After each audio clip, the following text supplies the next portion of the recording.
My phone vibrated against the hospital tray. Once, twice, then it stopped. I stared at the screen through the dull haze of anesthesia. The room smelled like antiseptic and quiet panic. My chest still burned where they'd cut me open an hour earlier. Emergency surgery, they said. Life-saving. I barely remembered signing the consent form. Another vibration. This time it was a message. From my bank. Account balance, 2431.17. I blinked slowly. That number was wrong. Before the surgery, before the ambulance, before the pain exploded through my ribs like broken glass. There had been $386,000 in that account. Savings, investments, my daughter's college fund. The screen flickered again. Another notification. Wire transfer completed. Then another. And another. My fingers felt numb as I opened the banking app. Transaction history scrolled like a death certificate. Every account, every investment, every dollar, gone. Transferred to an unfamiliar name. But the authorization line told the truth. Joint account holder, Emily Carter.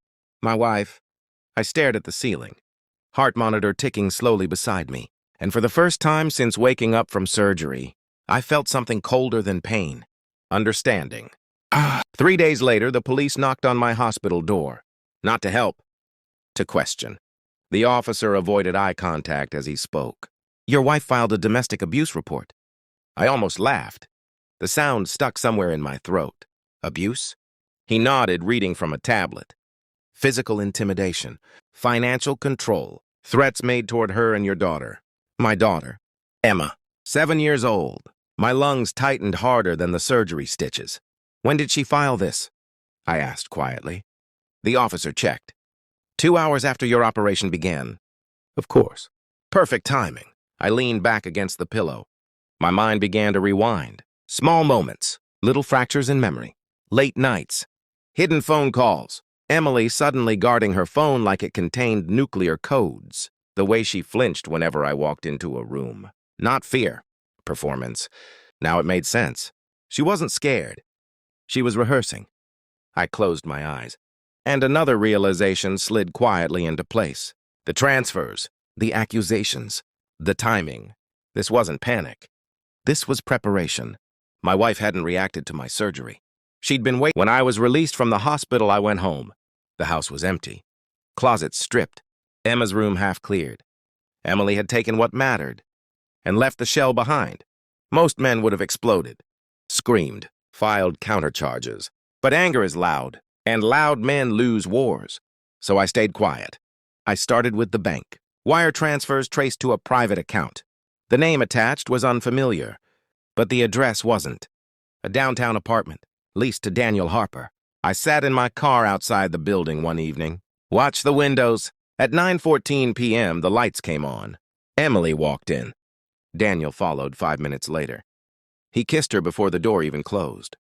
I didn't react, just watched, documented, photographed.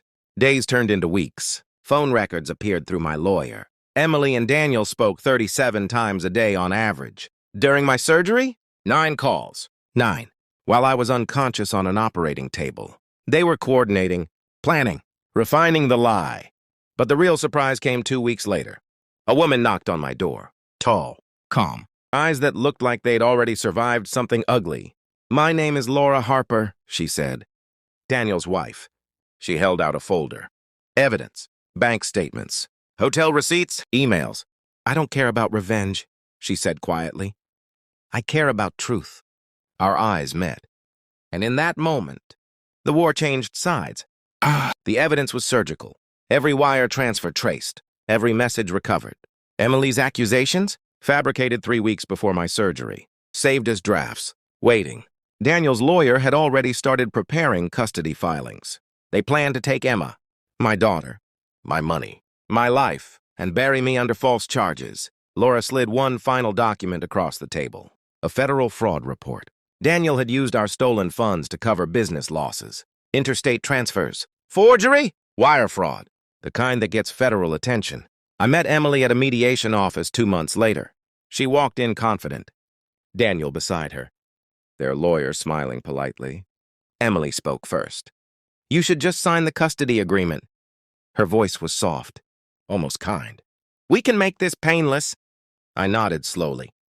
Then I slid the folder across the table. Phone records, transfer trails, surveillance photos, and Laura's testimony. Emily's smile collapsed first.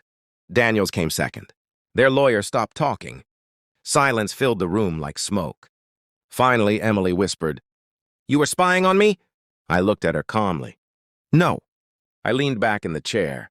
I was what federal investigators arrived 3 weeks later. The charges were devastating. Wire fraud, financial conspiracy, perjury, false reporting. Daniel broke first. He tried to blame Emily. Emily tried to blame me. But documents don't panic, and timelines don't lie. During the final hearing, Emily looked at me across the courtroom. Eyes red, voice shaking. "You ruined my life." I felt nothing. No anger, no triumph, just distance. "You ruined it," I said quietly. "You just assumed I'd die first." The judge's gavel sounded like a door closing. Daniel received 8 years. Emily received 5. Neither of them looked back when the officers led them away. But Laura did. She gave me a small nod. Not victory, just acknowledgement. 2 survivors standing on opposite sides of the same wreckage. Months passed. The house sold. The accounts slowly rebuilt. Emma came home, safe, quiet, healing. I learned something during those months. Betrayal doesn't explode. It erodes, silently, patiently, until the foundation collapses. 1 year later, my phone rang. A number I didn't recognize. I answered. A sharp voice snapped through the speaker. "If you want to join Thanksgiving, come wash the dishes." My daughter-in-law. Emma's future husband had married into arrogance, apparently. I looked out the window of my Swiss villa, snow resting quietly on the mountains, glass of wine in my hand. I replied with one word. "Enjoy." 2 days later, I posted photos online. The house, the view, peace. My phone rang 71 times that night. I didn't answer. Some people chase money, others chase control. Emily chased both and lost everything. I didn't crush her. I simply stepped aside and let the truth do the work.